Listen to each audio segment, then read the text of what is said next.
a special treat because we are on Zoom, alas. I've asked Emily if she would agree to do a little bit of reading from her own work, which we don't usually do these evenings, but I thought it would be lovely to have the real thing instead of just discussing it. So I'll just turn it over to Emily. And what are you going to read from, Emily? Les, I'm going to read from A Mother on Earth, if I may. Excuse me, Motherland, if that's okay with everyone. A piece from Motherland. But before I begin, I want to thank you so much for inviting me to come tonight. I have been looking forward to this. Thank you for that fantastic introduction, Sabrina. It was really beautiful and showed off your talents as a storyteller. I really appreciated that. And I need to shout out to my darling Stephanie Wabi, who's here tonight, who, is just keeping me organized, keeping me in line. Hi, Stephanie. And to the fabulous Wendy Walters, who I'm so thrilled to be, in the same room with you tonight. One of my literary sisters. So I'd like to read, and I'm sorry, I'm looking at various boxes and some faces, but I'll just start. So I want to just sort of I want to read this tonight, and maybe I'll say why after. But I want to read this. This is an essay about that kind of chronicles the going to get my daughters, going to Ethiopia, where I became a mother. So this is on the trek to go and meet my daughters. It is 6:30 a.m. in Adigrat. Our driver, Girma, takes us slowly along the rough, packed earth. The mountains in front of us have seen everything. Their outlines are so precise, they seem like cutouts in the sky. We drive slowly as the road thins and then disappears, as if it has surrendered to the commanding natural landscape around us. Helen had told us the road would end, and we would have to walk for an hour to meet the girls and their family. Helen is our American adoption agent. Girma pulls the car to a gentle stop among small bunches of beaver-tailed cactus with stems as wide and flat as paddles and decorated with bristles like stubble on a man's face. There are only 3 yards between us, but the men's voices sound tinny and far away. Underneath my feet, the earth is as light and packed as brown sugar. Within arm's reach is a small island of green, bordered by a layer of rocks. In its center stands a tree with a thin trunk and a flowering crown, like a tall, skinny kid with an afro. In the distance, more trees, some dense and willowy, stand in a line on faded, cracked earth. The sky is thick with all the blue left in the world. I nearly trip on titanic pieces of shale. My boots catch in the valley of crevices between them. The sun quickly discovers the skin beneath my hair, hat, and the rest of my clothing. I feel its piercing impact in my joints and lungs. If we had been in the States, if we were anywhere else, I would have been preoccupied with how soon I could seek out a piece of shade under which to hide. But here, even as I stoop, stumble, and trudge my way forward, I begin to understand that beneath this piercing sun and breathtaking sky is exactly where I belong. Everything lies in front of me. Nothing is behind.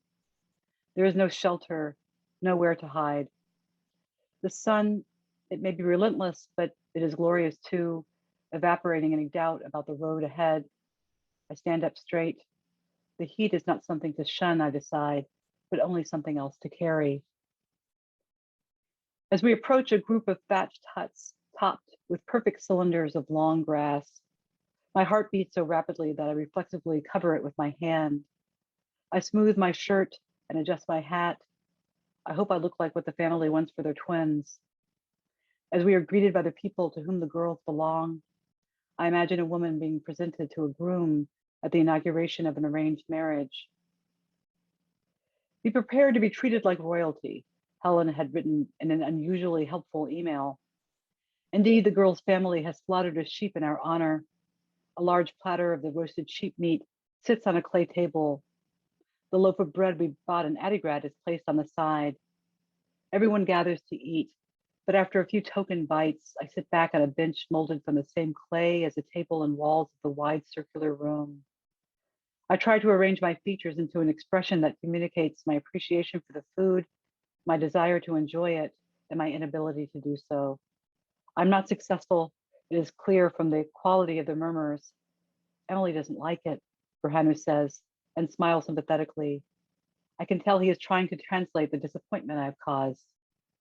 It is terrible to know that I'm failing to demonstrate the boundless depth of gratitude I feel for everyone in this room.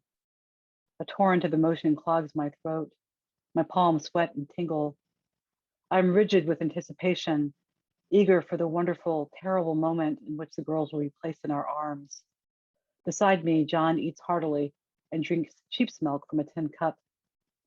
I cannot say no when the milk is offered to me. I feel multiple pairs of interested eyes on me as I bring the cup to my mouth. The twins' grandmother brings out the baby we will know as Isabella. She is wrapped in the same light blue quilted outfit that she wears in a picture that Helen sent months ago. Her grandmother, a slight woman with a lightly wrinkled face, stands in a space that separates two rooms of the family home. The sky shines a movie star light down on the two of them. Isabella regards me dispassionately as she takes in the entire scene. Julia emerges mid-wail. She's afraid because she has never seen white skin, Berhanu says, and gently touches John's arm. Julia continues to cry as we stand outside the compound and are presented with carrots so bright and large they could serve as props in a Bugs Bunny cartoon. John gathers us together for a photograph before we begin the trek back to the Land Rover. The return hike feels more arduous, the sun hotter, the air drier. I'm trying not to show my exhaustion. The grandmother has a swaddled Isabella strapped to her back. Her steps are light and efficient on veins of rock that protrude from the earth. I walk next to one of the baby's cousins, a girl of 11 or 12. Her eyes are large and kind. The braids in her hair shine. She wears Julia, who seems to be dozing on her back underneath a cloth secured to her faded green dress. We take turns looking at each other and then looking away before the other one catches us. There was so much I want to ask and tell her, but the membrane of language, fine and opaque at once, travels with us like a mobile glass partition. Even though it feels a bit silly, the next time I sense her looking, I meet her gaze, and for the second time today, put my hand over her heart. I press down hard. When she looks away, she is still smiling. You're part of our family now, an older male cousin tells us, but that's it for goodbyes. John and I are hustled into the car, whose rumbling engine inspires more caterwauling from Julia. The babies are shuffled around. I hold Julia, who screams and stares at me with tears cascading from her eyes. Isabella rests quietly in John's lap, snug in the nest of his arms and chest. Suddenly, she sits up and opens her mouth slightly. Sheep's milk spills out of her tiny body. Julia follows suit. Before her second round, I take my hat and turn it upside down under her chin. 3 hours later, we have become almost used to the smell and feeling of our daughter's vomit caked on our clothing.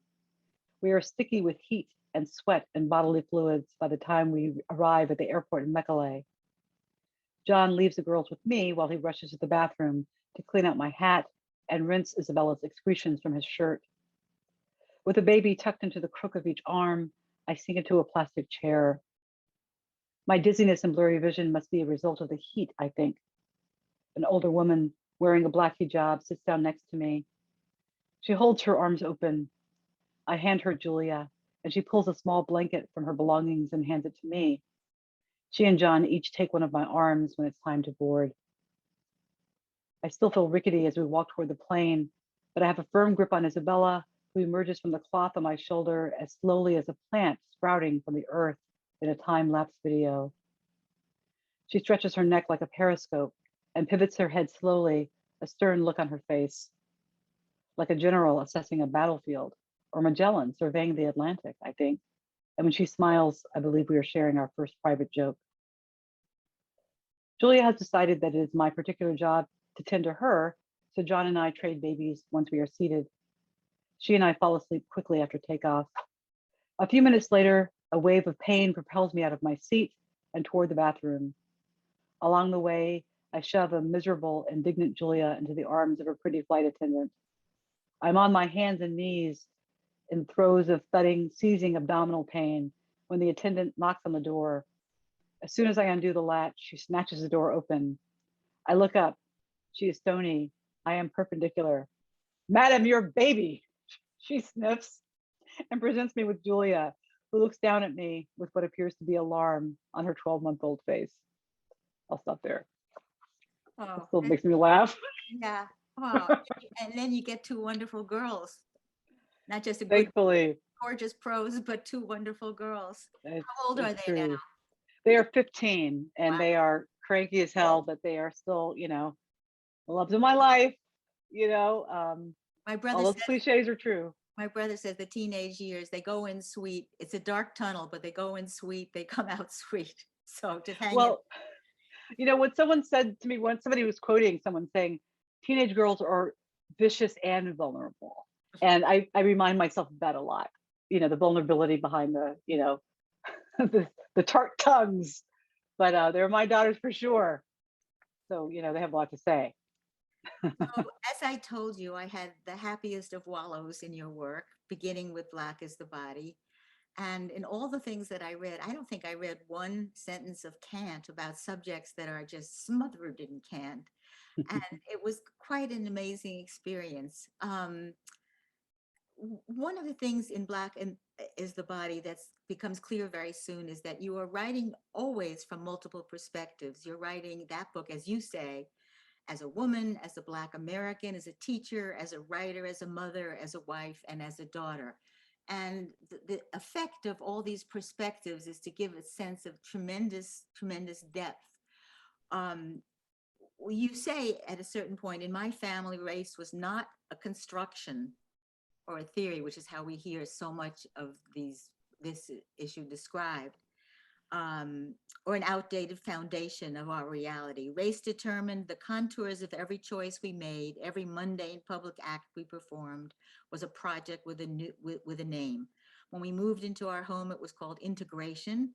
When my older brother entered the public school system, it was called desegregation. How much of your consciousness, you know, was formed with that idea of your world? I think a great deal of it. And I think like a lot of, I think I can say that I'm not alone.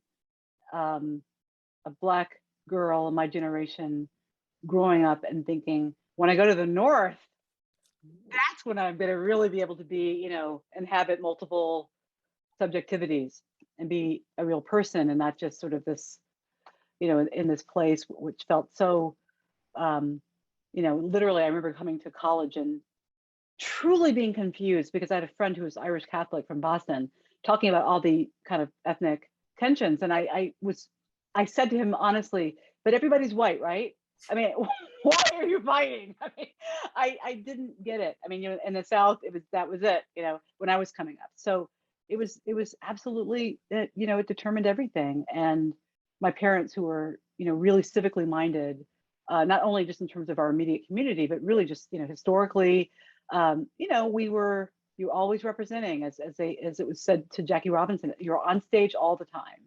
And I grew up with that. And I'm having to really, you know, I'm confronting, as some of us know in the room who are parents, you know, just confronting these things that you were, you know, kind of hammered into you. And my daughters will say, no, I'm not. I'm just a 15-year-old kid. I don't have to, you know, I mean, you know, I catch myself thinking the same things, you know, because it really was almost like being in the military, you know, just always representing, you know, and you have to make good for the generations that came before you. And, you know, the stories I tell in the book about, you know, I said to my daughters the other night, your great grandmother, you know, she was washing out bottles and so that you could, you know, but that's what I grew up with. And it's also true, you know, I have very much a sense of having inherited, you know, something, the sense of duty.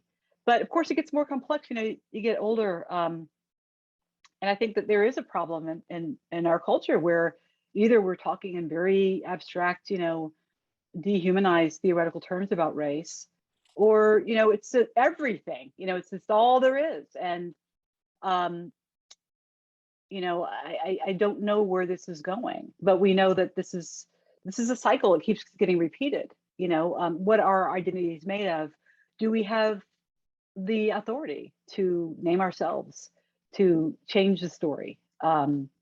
We have one life, one go on this planet, and we have to test our freedoms. So I think for me, one thing I find endlessly productive and interesting about um, thinking about race is that it really does get to the heart of identity itself, and what is our relationship to history? All of us should be asking this question. What is our responsibility to the stories that came before us? So I think about it all the time still, but I must say that, my life is very different than my parents' lives, and very different, of course, than my grandparents' lives. And different still from my children's lives. They are born in Ethiopia. They are the book. I wrote the book. They are very solidly, identified with Black American identity, and they say we came here in chains, and I'll say, well, not you. You came here on Ethiopian Air, first class. But okay, go on. I get the point. But I understand, they feel like they're part of a collective, and that's wonderful, and I love that. And I'll tell you, raising Black kids in Vermont, you're really grateful that they really embrace a Black identity. But they are entering this world where it feels very rigid. Um, there's a lot at stake, but what is it? What's at stake? I was talking to my contractor today, and he was asking me about, he's Indian, by the way. He grew up all over the world, but he's lived mostly in this country. And he was saying, what do you think about the shifts in terminology? I hear Black a lot now. I was hearing, feel like African American, 10 minutes ago. I said, I don't know, beats me. We'll see what happens. But naming is so important. It's how we free ourselves. It's the first step to freeing ourselves. Anyway, I'm kind of rambling, but I guess I'm working, because I'm working it out. I'm trying to figure it out. As a writer, I was trying to tell the group of us who were gathered before. I gave a talk last night, and I said I took the blood money. I got an invitation to do some, talking around DEI, the magic trio of words and letters. So I said, okay, fine, I can do this, and I gave a presentation, thinking about that paycheck. But at the end, the people didn't want to talk about my ideas. They didn't want to talk about. They wanted to talk about, how do you feel? How does it feel to be a Black person being asked to speak about race all the time? Like, I want to say, well, yeah, like right now. I mean, look what you're doing to me right now. I mean, I didn't have to give a presentation. And I tell you what, I went to bed feeling really dirty. Feeling like I don't want that money. I want to talk about other things. I want to talk about things in substantial ways. So I don't know. I'm curious, to have this conversation with everybody, but I'm asking myself right now about what kind of Black writer I am, and what is my responsibility. I was on a Zoom with the writer Julietta Singh, and I really recommend her book if you haven't read it. It's called The Breaks, just out from Coffee House Press. And I said, as women of color, what do you think? What is our responsibility? And she said, I don't know what the responsibility is, but I know what the work is. And I thought it was a great answer, because that's all it is, right? We just have to put our one foot in front of the other, do the best work we can. I think we owe our readers, our sincerity. But I cannot conform to what people expect of me because of this. I can't. I can't do it. And really, I felt, to me last night, I had that kind of reckoning, and I thought, it just isn't worth the money.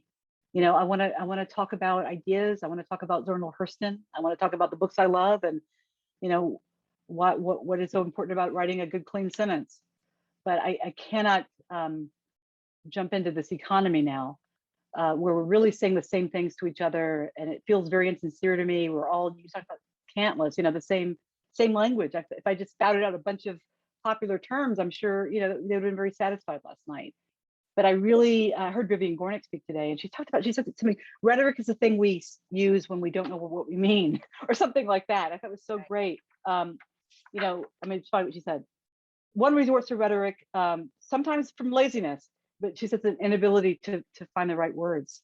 Right. And by God, I'm going to spend my life trying to find the right words, you know, and try to really, really say what I mean. You seem to be doing that rather well. Well, thank you. In your extremely interesting book about the correspondence of Langston Hughes and Carl Van Vechten is completely fascinating.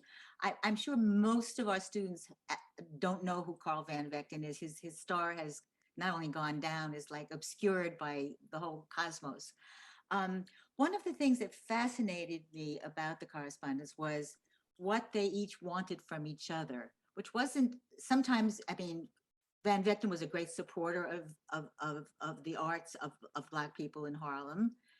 But what did Hughes want from him besides support? It's not sort of clear what he got from him. I was also really surprised, something, because he wrote a whole book also about Van Vechten. When his father dies and when his brother dies, it's like one sentence with a lot of literary business and publishing gossip, one sentence, nothing more. I decided I couldn't figure out who Van Vechten was because of that kind of oddity. And I didn't read long enough into the book you've written to figure that out. I know he ruined his life by the title of his book, right? In some ways, I mean, it was, you know, I mean, it's sort of like, what does it mean for like a really rich, popular person to be canceled? Like, not much. I mean, he was fine. But yeah, Carl Vechten, you know, he's been an object of, he's been my constant, you know, for all of my creative life, and really the Harlem Renaissance. And my mother went to Fisk University, so I grew up hearing a lot of stories about, you know, particularly Robert Hayden was actually her mentor. So I, you know, so there's a kind of that lineage, and I could hear those stories and walk on those grounds where, you know, Honor Bontemps, who was Langston Hughes' best friend, and, you know, Charles Johnson and Aaron Douglas, and it's a wonderful place to be. So that's really what brought me to the Harlem Renaissance. I always say that, you know, I got interested. I mean, everybody's interested in Langston Hughes, you know, but I would say Langston Hughes is easy to love. You know, he was very charming.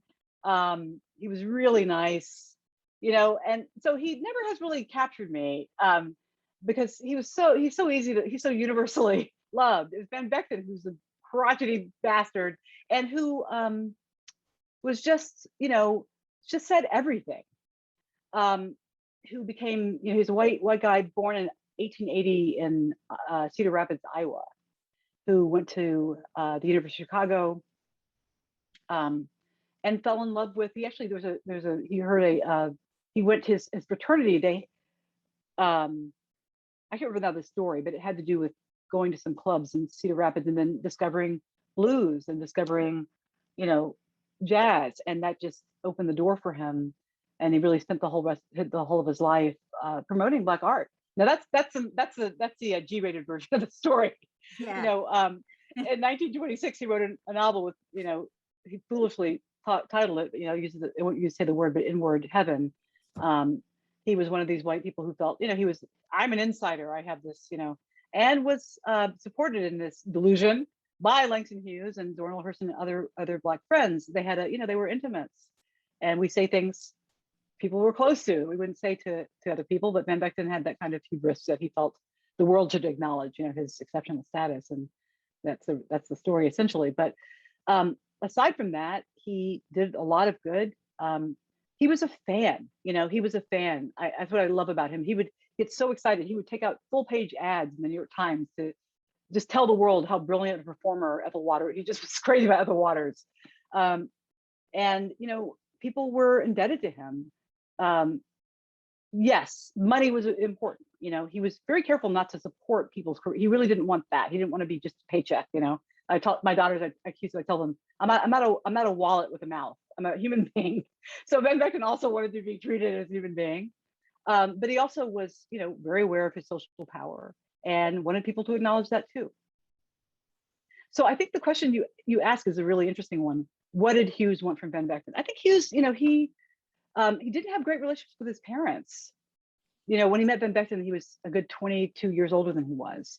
He also got very deeply entangled with a white woman, Charlotte Osgood Mason, who was terrible and who was his patron, who really wanted to control him. But Ben Vechten, I think in some ways was that older figure. Like he loved like all of us, he loved to be appreciated. He loved to be praised. Ben Vechten was, very generous with his praise. He was very well connected. He was best friends with the Knopfs, and he got a lot of Black writers published. That's the reason why Passing was published with Knopf, the reason why, Langston Hughes' books were published with Knopf. So, and maybe even one mine. I mean, honestly, if we be honest about it, was that got me in that door.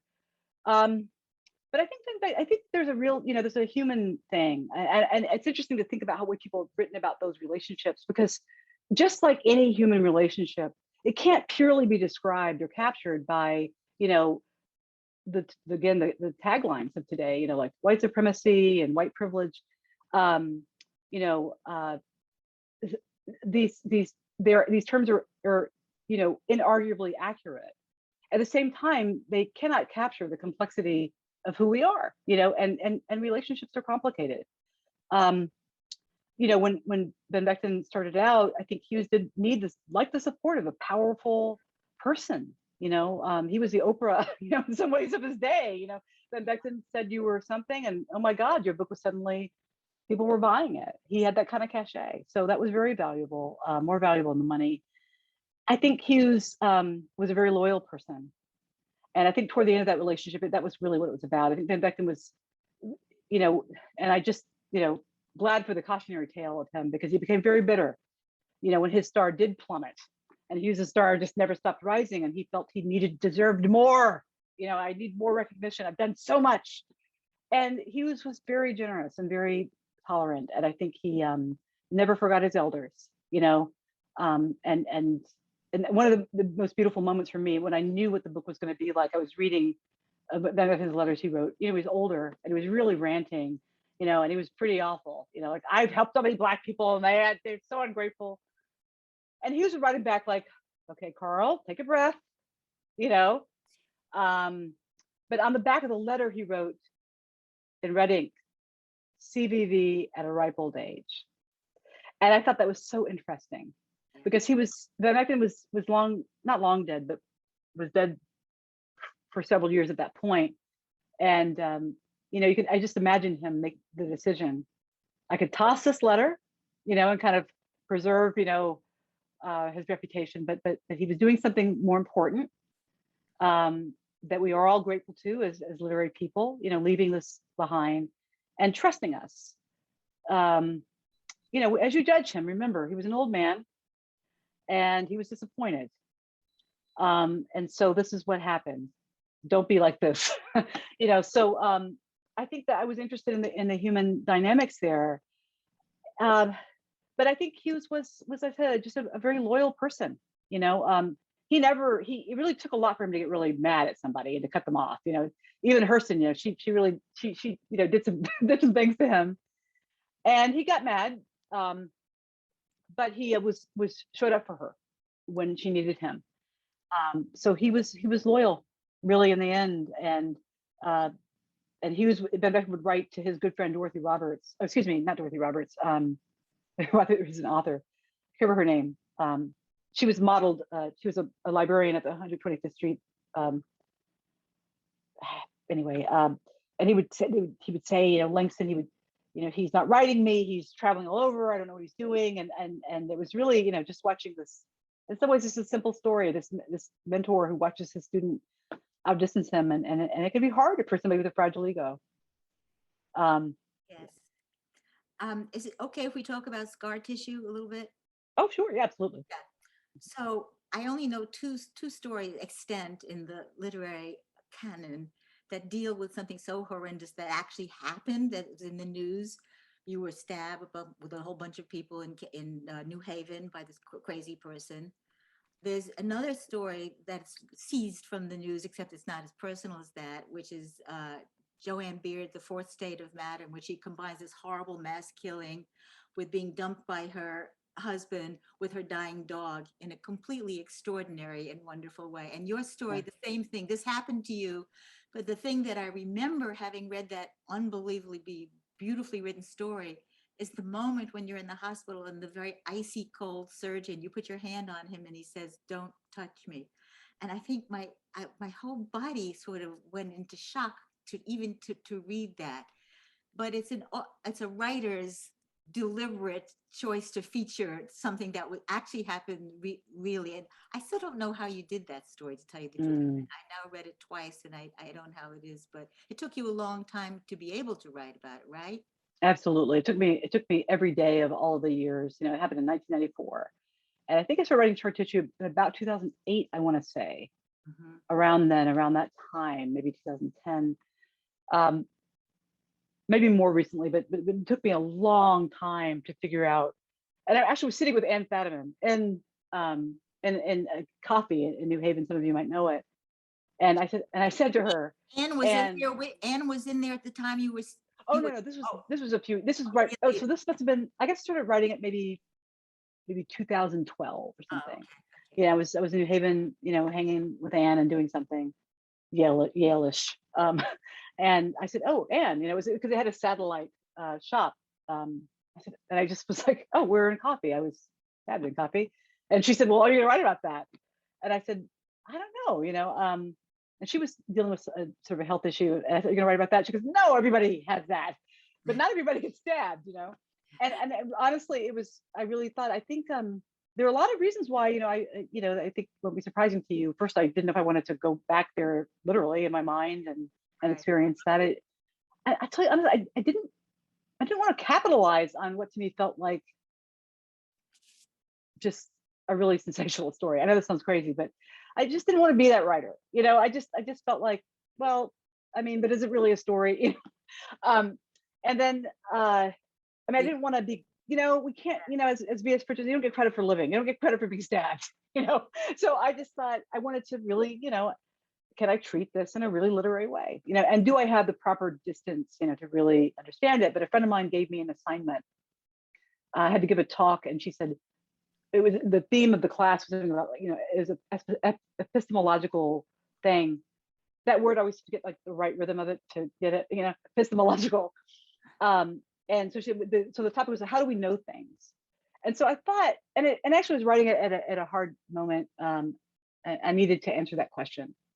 I'm happy to talk about the moment, but a friend, it was another writing crisis. I had a friendship that was strained and then lost temporarily over my writing. And I had a good friend, and we've now happily reconciled, who felt she was very, very, very, I want to say repulsed by my writing about other people. Okay, it was she felt I hadn't fully considered some ethical questions. So I'll leave that there, and maybe we can pick that up. And that was a long time ago, I'll say, but it cost us 10 years of a friendship.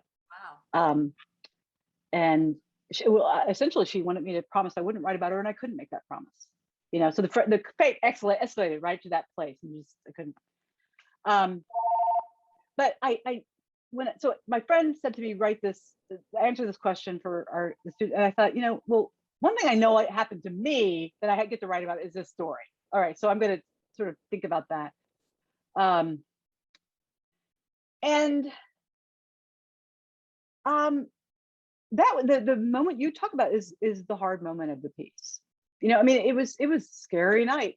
And in order to get back and really render it, I had to go back there. Had to really go back there. It was quite a challenge. But writing about that surgeon, I was so full of rage that I had to stop writing and write him a letter that would kill him. My husband says I'm famous for my poison pen letters, and I just wrote him a letter that was going to put him in his grave. And so I had to spend the whole day calling around to find out who was the surgeon on call that night. And I'm not even sure it got to the right person, but I said that person, that whoever got it ruined his day. And whoever got it will think twice about how they treat another Black woman or anybody on that operating table. And yeah, I could have used the words, white supremacy, but I talked about his mother. I talked about I went for it. I said, I'm going to kill him. hard. As Hershey would say, I killed him twice. So, you know, I just, had to get it out because, wasn't for the reader. That's not writing. I had to come to the page with control, and the rage had to be deployed with my hands. Not, it couldn't be.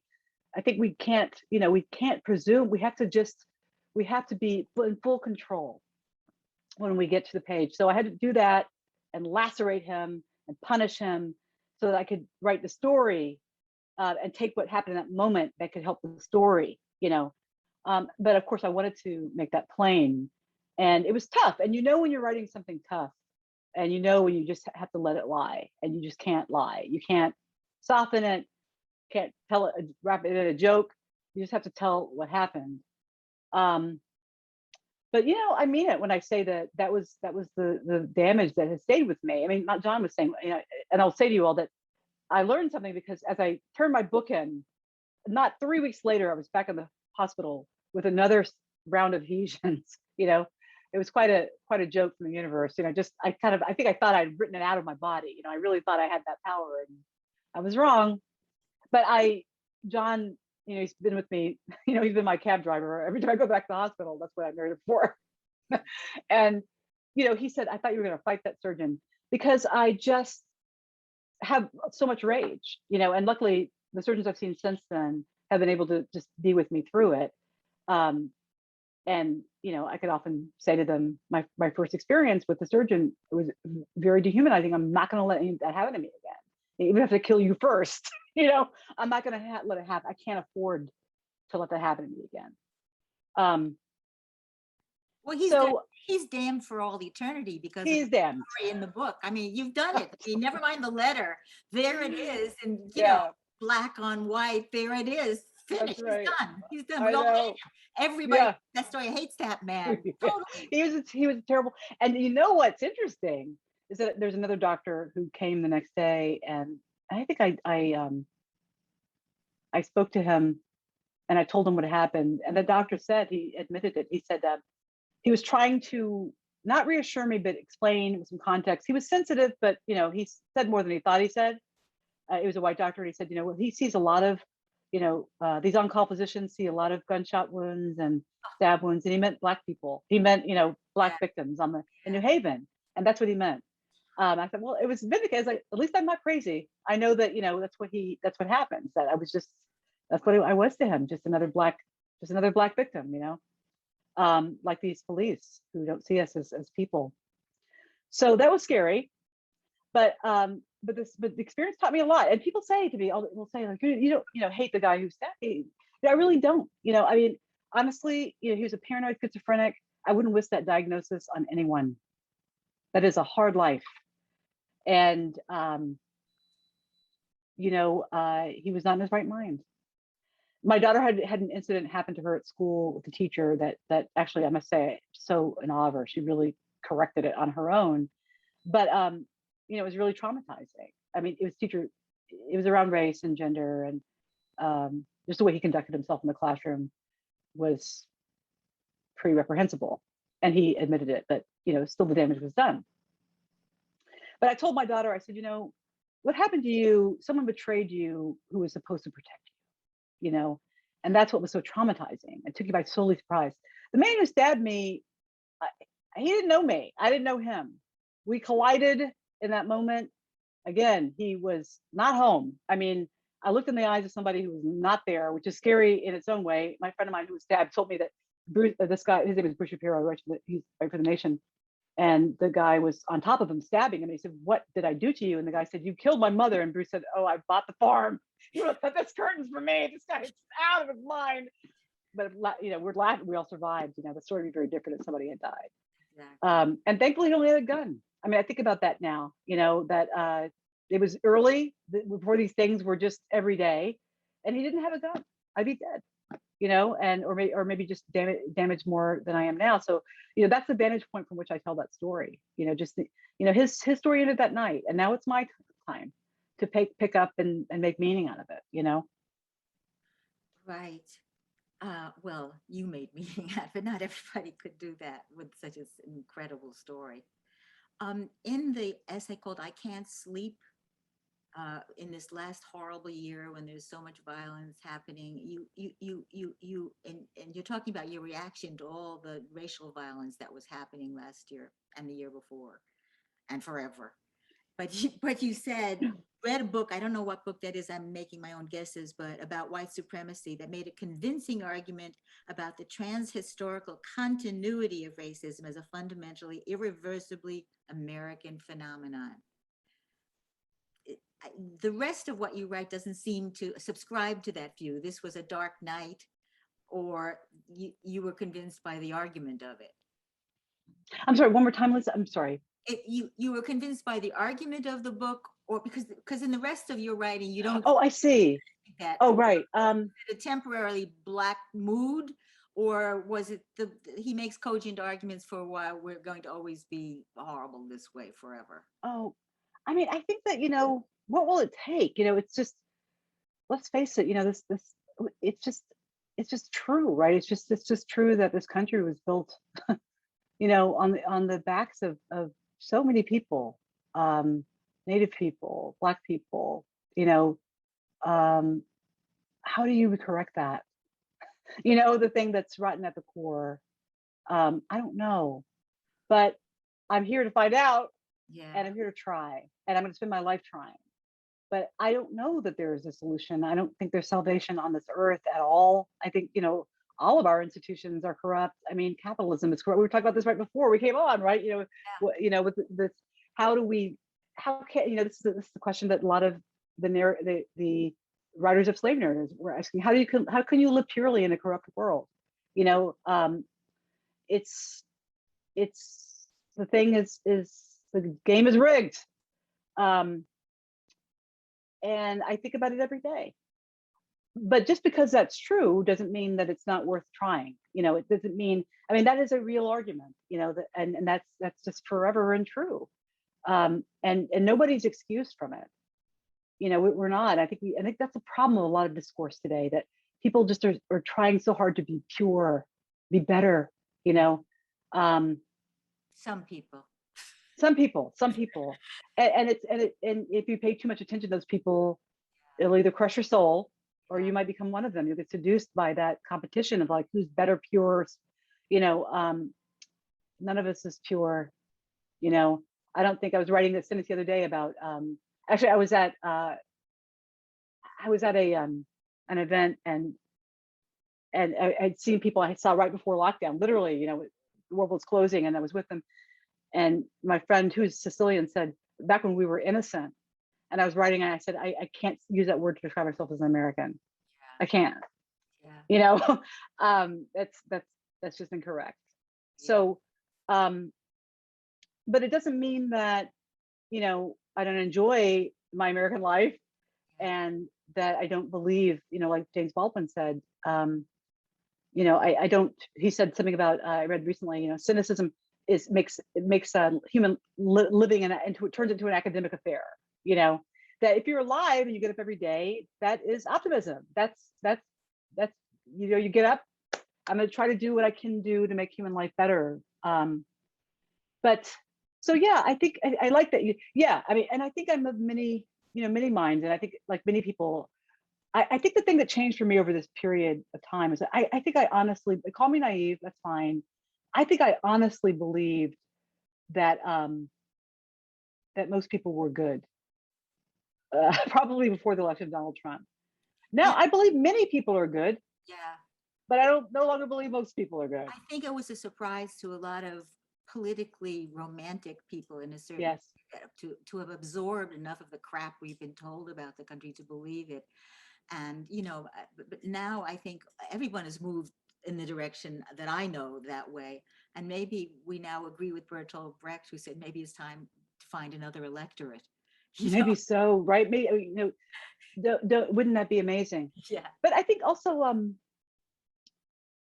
think I used to believe that it was possible to change people, that at the core of every single person was, that beating heart, and that you just had to find that.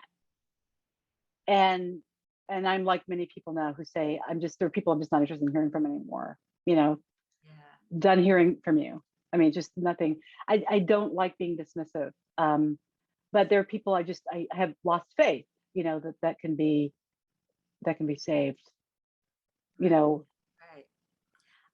I just, if we can go briefly back to Van Vechten, who completely fascinates you because I knew so little about him. But you said at some point that even the term Harlem Renaissance is a misnomer. Could you expand on that a little bit? Yeah, well, because you know, well, in both respects, you know, it's really, I think I like to think of it as the new Negro movement. I didn't invent this term, you know, it was invented by other scholars, and in fact, Langston Hughes refers to the period of the Negro Renaissance, but the new Negro movement, you know, it really was about changing identity, and art was sort of an arm of that, you know, about really transforming and really trying to create a blackness, which I think is so interesting. What does it take, you know, again, to make an identity? And it was hardly limited to Harlem or to New York, you know, but a lot of exciting things were happening in New York, and certainly in terms of literature, because New York became around the same time the capital of American publishing. Before that, in Boston, really. So there's a kind of happy coincidence of a lot of things, you know, happening in the same place, but it really, and it was ongoing, you know. I mean, who's not moved by the lines of Jupiter Hammond, you know, who wrote, you know, I forgot the lines, you know, was I born for this, you know, to wear these slavish chains? I think about that all the time. You know, I think about all of those poets, writers, painters, picking cotton every day, Yeah. you know, bodies at the bottom of the Atlantic, you know, all of those stories. So, and I feel very much a part of that tradition. I think about Jupiter Hammond when I write, you know, I think about Nanny and Their Eyes Are Watching God, and her story to Janie, the things she wanted to say, but there was no pulpit for her. Mhm. So, you know, to me, it's still, and you know, and the question of reinvention is happening now with such an urgency. You know, what does it mean to be appropriately Black? You know, today is actually a real conversation certain people are having. And you know, so, and that was a question that Harlem Renaissance writers were asking, you know, what does it mean to be a Black poet? And I find these questions really, really interesting, personally and intellectually. And I don't know whether this distinction is for me, but I do, you know. And it's I think we're still, and my friend Imani Perry said recently she thinks we're in the middle of a new Renaissance, and I thought that's very interesting. But you know, so I think it's just a constantly evolving thing, you know, identities, and they should evolve, right? And art then attends to the evolution, or it should. Well, I think in all your work, Emily, toward the end of his life, that my colleague at the New Yorker, William Maxwell, who was a wonderful editor and a good novelist as well, and he said, really, I've come to the place where I don't care so much about style. What I'm looking for in all the work that I read, that I want to love, is the breath of human life. And I think every single book of yours is so rich with that. And tonight, I think we've continued to hear that same enthusiasm and richness in what you said tonight. Would it be okay to take some questions Oh, from absolutely. Please, yes. Okay, Jack or Sabrina? Yeah, if you guys want to DM me or private message me your questions, I can definitely direct them to Emily. Okay.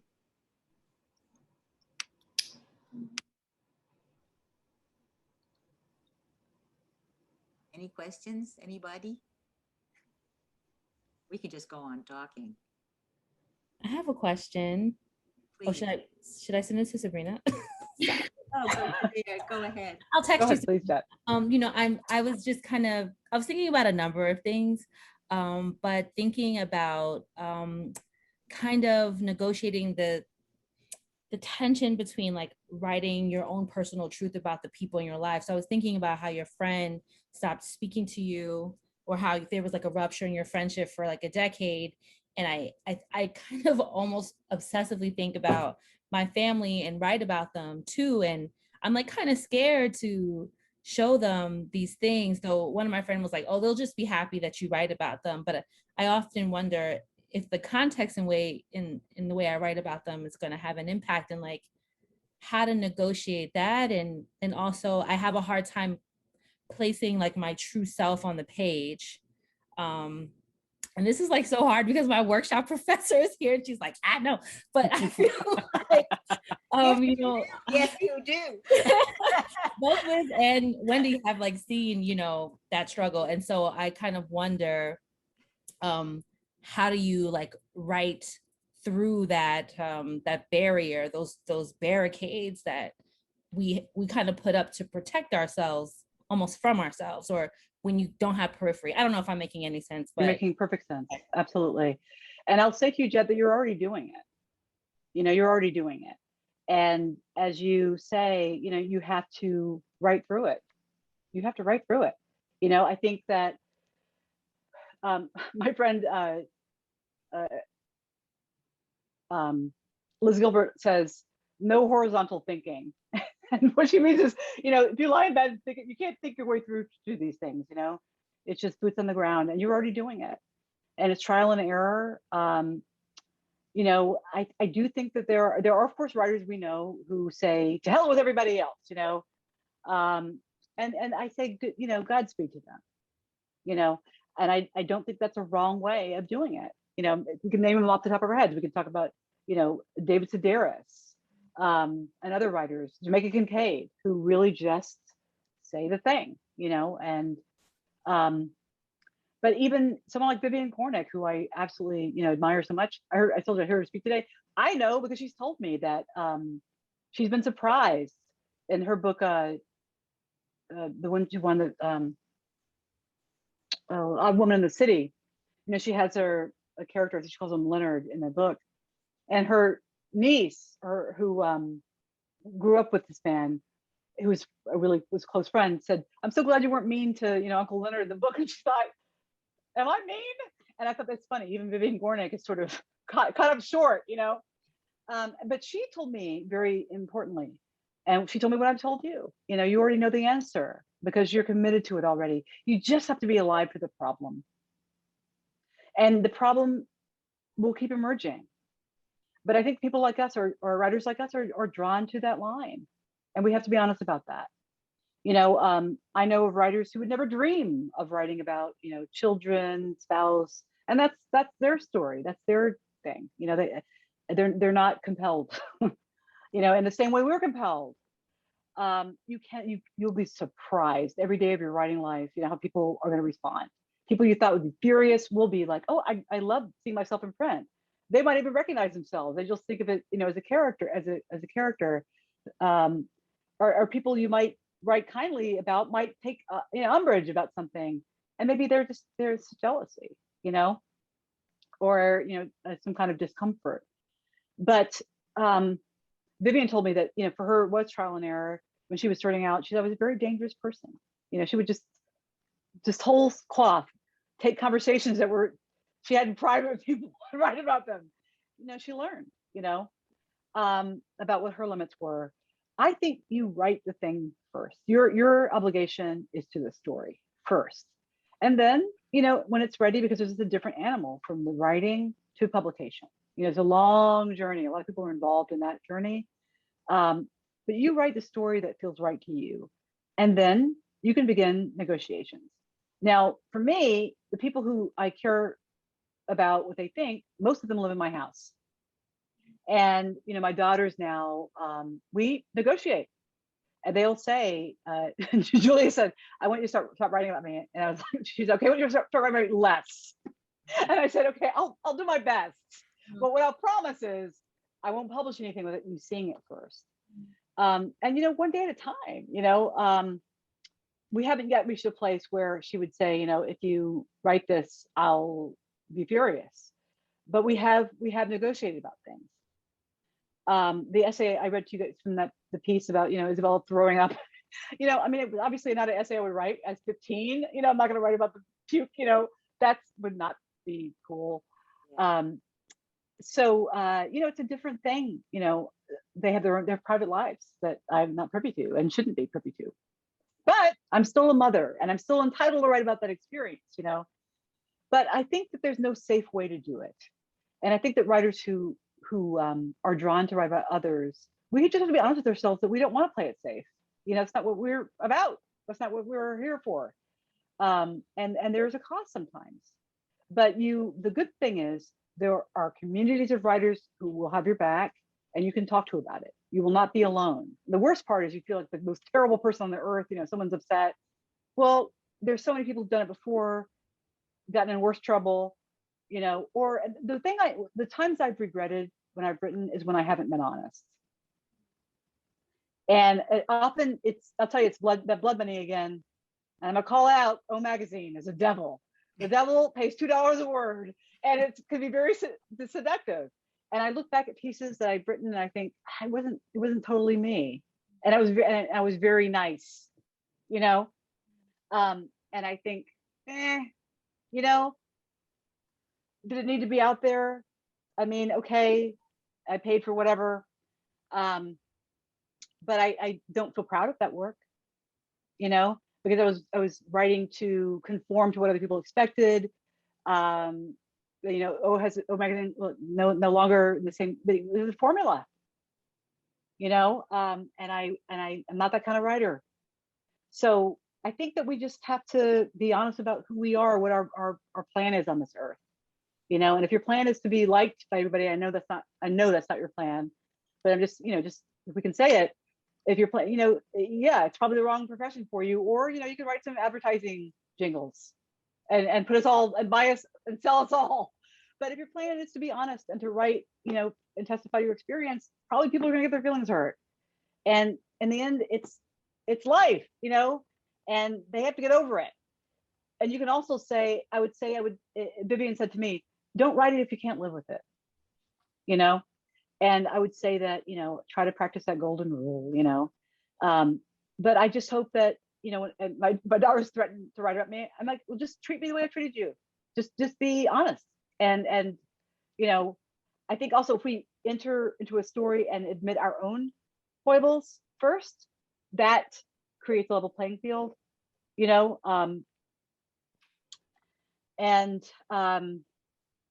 So I have a lot of tricks, and I'm with you. I ask this question a lot, and if I could write safely, I would, but I can't. I tried, and it ended up not working. And I'll tell you something else. There's always a censor if you're looking for one, especially if you're a woman. There's always gonna be somebody to tell you to shut up and sit down. Okay. So, you know, there are censors. My father was my censor, and he died. And I found myself almost wanting to cast my brother in that role. And I felt more, I'm trying to make you my censor. You know, it's like I was so used to working against the disapproving paternal, you know.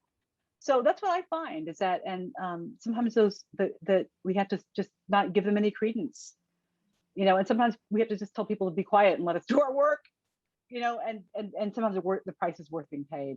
I'm not regretful about that friendship. I had to go there to know there, to quote Zora Hurston again, I wouldn't have known otherwise. I had to test it. I had to make the sacrifice. I had to regret. I had to come to say, I'm sorry, you know, and she had to come to say, I'm sorry, I've tried to control you. I'm sorry, I tried to control what you're writing. And now we're in a different place. So we can live with each other now. And that's good. And I learned a lot. I told her, I said to her recently, I said, I had to face the ethical conundrum and I wouldn't have faced it otherwise, you know? So I think it's worth it.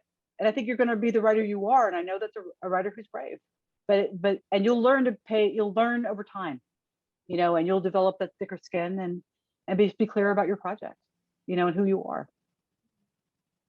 If I can add a small ameliorating coda to that, the other thing is that if you have established by the rest of what you're writing about, that you're a truthful person, that you're a reliable narrator, that you're not involved in some kind of game of payback or, you know, some kind of stupid psychological game. If you have established that, then you can afford to take risks more in a certain way, because it's not the only part of what you're writing. I agree with what Emily said, but there's the rest of, it's like the embedding of all that into something larger that in a certain way allows people to even if they're not against it, they'll accept it more because of the generosity of your tone in the rest of what you're writing about, which is absolutely true of your writing. I mean, you know, you can say all kinds of things because you're so full of heart in the things that you have to say. And when you say that you're meeting people in our brokenness, that means you're included.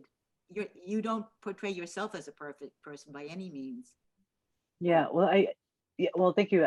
I think that's really important, you know, and as Mr. Baldwin said, we have to go the way our blood beats. You know, we just in the end we have to live with ourselves, Yeah. you know.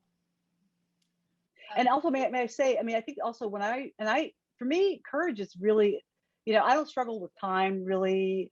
I honestly don't struggle with you know, confidence to write, but courage to tell the truth is something I have to get up and recommit myself to every day. But I keep my little legion of badass women writers, you know, on my desk who tell the truth. And, you know, some of them got in pretty big trouble. You know, I actually spoke to, when Hilton also told me, I remember telling him how much I love the women. And he said his family was so upset. And, you know, you don't think about that, right? Because you're reading this book that's saving your life and making you feel like you exist. And you don't think about the cost of the writer. But I think we owe that. I think that if a book has saved your life, then you have to save somebody's life. You know, that's nothing less than that is what you owe. And that is your primary obligation as a human being. Do we have time for one more question? One or Sure, two? I do. Yeah. So this one is from the lovely Wendy Walters. And she wanted to know about your essay in the Yale Review, Stereopticon, and the process of writing about your mother, especially, you know, writing about her through artifacts and navigating maybe the messiness of that. Wow, thank you for that, Wendy. I envy all of you who get to be in Wendy's class, Liz's class. I mean, it's really, really something. We're enjoying this time. I really enjoyed that essay. Was hard to write. So I look at it and I think, yeah, I got it in. It was tough. And I had this idea, you know, I had been always interested in that section of Hurston's autobiography. She talks about these visions she had. And the question I was getting at, and from my mind, was, what does it take to tell a life story? And could you tell a life story in 12 scenes? So the piece has 13 beats, you know, I think of them as beats.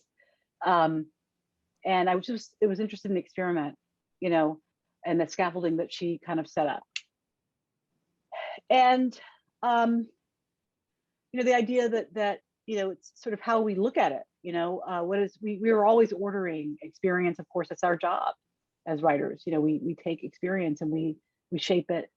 We understand, we isolate, as Vivian said today, the dramatic, you know, kind of heart of our experience. And that's how we build a story. So I was interested in writing something that would be in pieces. And I also wanted to, because I wanted to honor gaps, you know. I wanted to honor Hurston's book, which is full of gaps, and say, okay, what is it like to write, to tell a story, you know, my mother, our relationship, with my father, you know, and leave these spaces. And for me, you know, some of the truest lines I think I've ever written are in that essay. When I talk about, you know, I really care about the shape of the story. I do very much. It's really very real to me. You know, as much as anything else, I probably am not, I know I'm not alone in this room saying that, you know, I could spend all day thinking about a sequence of words, you know, and I'm sure probably everybody in here has read Their Eyes Watching God, but there's a moment in there. She talks about Janie has her pear tree revelation, you know, she has her first orgasm. And the sequence of words is pain, remorseless, sweet. And I woke up the other night thinking, what if it was just the separate words? What if they weren't descriptors? Pain, remorseless, sweet. And it just was so, I was like another way of thinking about that book. And that just kind of it turns me on. So, you know, I wrote that essay to kind of say that, you know, and I am also very much, you know, a Black woman writer who is very alive to a tradition, but I also am somebody who really, really cares about, you know, what a semicolon is doing, you know, and how a comma serves the sentence and silences, you know, and thinking about freedom you know. And so that moment in the essay, I say, you know, if you can't take, I can't remember what I said, but something, you know, if you can't take liberties with the story of your own life, then are you free? And I was thinking about that moment in the Arts and God when Janie is in court and we don't hear her testimony, and why that isn't reported in this book about talk and about, you know, expression. And I was thinking about people who are compelled to speak, you know, people who are caught up in the judicial system and who have to tell the truth. And, you know, maybe there's a lot of freedom in just keeping your story to yourself, or parts of it to yourself. And I was thinking about that in terms of writing about this, our, you know, who we are. Aren't we allowed to keep them things to ourselves? Do we owe our reader every single thing? And so that was just sort of my working that out. But I like that piece because it, in some ways, I'll tell you what, it was healing after I sold my soul to Oprah magazine. I wanted to write a piece that was true to who I am, and in terms of the gaps in the shape, and telling a kind of darker story, which is really where I live, you know.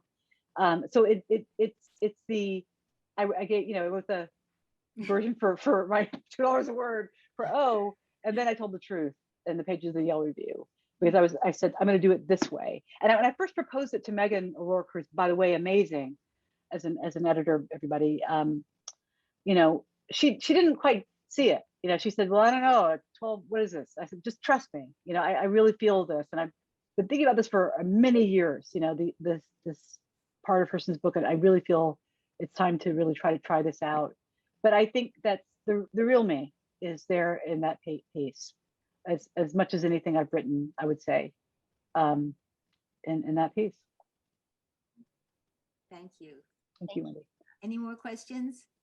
Yeah, we have one more from Steph. We have time for one more, if that's okay with you, Emily. Oh, absolutely, sure, yeah.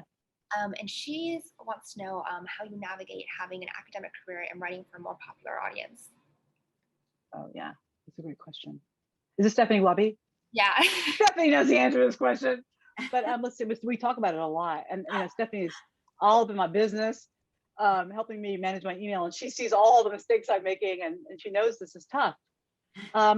And I'm having a hard time saying no, you know, and that's why I'm so glad to be here tonight, because I've said yes to too many things that were not right for me. You know, I think about what do we want as writers? You know, some people do want to get rich, right? And some people, you know, want to be loved. We all want to be loved. And some people, you know, want to be respected. And I think it's rare that we get all of those things, you know? And I think about this a lot, you know, what do I want? How do I want to be on this planet? And how do I want to enter into the great conversation? You know, it's nice to reach people.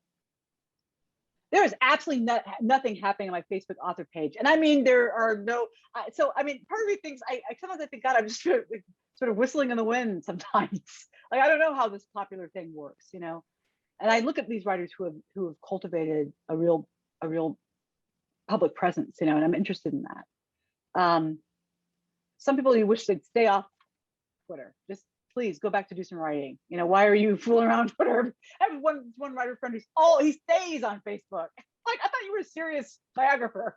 Why are you, you know, showing us what you had for breakfast today? But I don't know. I guess it feeds him in some way. I'll ask him one day. And I think, I mean, Stephanie knows, I'm trying to figure out my relationship to this thing, because, you know, I spent a long time, I think, being not quite shy. I would almost say fearful, you know, fearful of being out there, but also shy and also unsure. And when my book first came out, you know, and there's also something in me that really just wants to be this purist who's not concerned at all about what people think or money or any pedestrian things like that, you know. So, but my book came out, a friend of mine who's one of these writers who's always on, you know, everything. He's like, if you don't tell people about your book, they're not going to know. I thought, there's some truth to that. So I did, you know, and I got in the game. And now I have another, she's sort of Stephanie Jr. I have a social media person who helps me, and it really helps me psychologically, because I really don't like it. I feel dirty when I'm on Instagram, like, look at me, look at me, look at me. And I have, you know, I know there's some writers who are doing this, and again, no shade. I know that that's how you get out there, but I feel weird about it. So I can pass it now to my social media person. She does all that. And I'll look on Instagram like, oh, Emily Bernard posted something. that's a little annoying. Oh, it's me. And I feel that removed from it. So I can do my work, but I think we have to decide who we are. My friend, Rachel Cohen, who is a wonderful writer, she wrote a book called A Chance Meeting, which really is fantastic. I encourage you all to read it. I wish I'd read it when I was a lot younger. I told her I would have been more interested in photography if I'd read it. And she's on, I think of her as a purist, and she's on Instagram now, and she posts about paintings, little essays. And I thought, well, look at her. She's doing this and she's doing it her way. But I won't lie and say that I don't want to be read. I do, I really do. And of course, there's nothing better, than people receiving your book and you feel like you really done something. You worked hard, you want people to read what you've done. But there are things I won't do, things I can't do, I can't. It makes my soul weary. Like post my stupid face every day. I have a friend who will do that, everything. It's just her, and she's beautiful. And yay, you look great today. But I just can't do it. We have to, I guess, reach those boundaries in who we are. But let's face it. But then Stephanie and I talk a lot about, there are writers we both respect deeply who don't have any social media presence. And Stephanie, it's interesting that we respect them so much, isn't it? That we talk about that, because there's part of us, I think, that must feel like, well, that's kind of what we want. My friend Ann Patchett says she's of course brags about, she says, I don't even have a cell phone. And I'll say, Ann, people around you have a cell phone. When you go on your media thing, somebody has to get you from A to B, stop bragging. But she's been at the game since she's in her 20s, so she doesn't have to do that, right?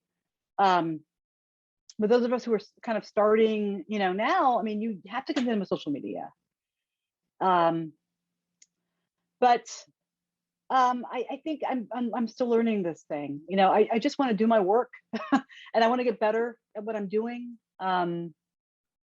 I think there are people out there who will have one book and they're going to flog the hell out of that book, and good for them. But those of us who are really just trying to keep moving and have things we need to say before we leave, our time is up. You can't be fooling around social media all the time. That's not what you're going to be remembered for. If you're going to write that book that when the rubble clears, it's not going to be your Instagram post. Let's face it. So I don't know. I'm still figuring it out. I'm still figuring it out. I'm proud of my book, and I want people to read it. I write stuff because I want people to read it. It's fun writing for more popular, venues sometimes, because you do get kind of that little hit, the likes and the things. But we have to be careful of those temptations as well. But I think whatever keeps our hands moving across the page, is what we have to do. But I will say that I do think the people that I really admire the most as writers who are clearly committed to the craft, and that's what they're committed to, and not about, getting lots of likes on Twitter because they said the cool thing today. Those are the people that humble me. Well, they're really serious. They're doing their work, and here I'm fooling around on Instagram. So that must say something. Well, Emily Bernard, our evening is coming to an end, and I'm here to say to you, you've done something. Thank you, Liz. I appreciate it very much. And thank you all. You've been so lovely. And thanks everybody for your help. And it was a complete joy. Thank you so much for coming. Well, I appreciate being here. And I feel like Stephanie's my literary daughter. So I get to see her, my daughter's peers. And it's nice to meet you all. Be good to her. She's wonderful. I know you already are. And it's great to see you and to meet you. And maybe I'll hopefully see you guys again at some point.